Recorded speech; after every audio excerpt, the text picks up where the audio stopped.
Саламатсыңар достор, бул Каракол ТВ каналы. Жакшы жаңылык бул Каракол шаарынын Абдрахманов көчөсүнүн реконструкция башталды. Мына жумуш иштери жүрүп жатат. Бул ким жакшы түшүнбөй атса, мына Ак үйдүн алды. Ак үйдүн алдындагы жол.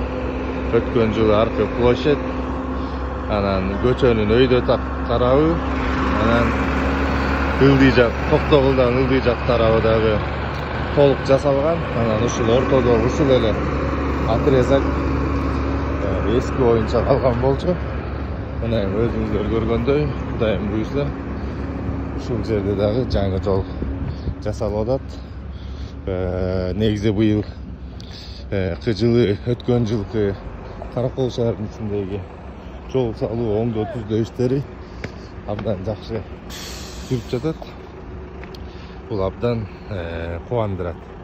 Анткени биздин Каракол шаарыбыздын жолдору көптөгөн жылдардан бери жакшы каралбай калган. Мына бул жерде адамдар басканга жакшынакай тротуар жасалып атат. Жумуштун жүрүшү жакшы болуп атыптыр. Ошондой урматтуу биздин каналдын катталуучулары, сиздерге ушундай жакшынакай жаңылык менен бөлүшүп коелук дедик. Биз менен бирге болуңуздар.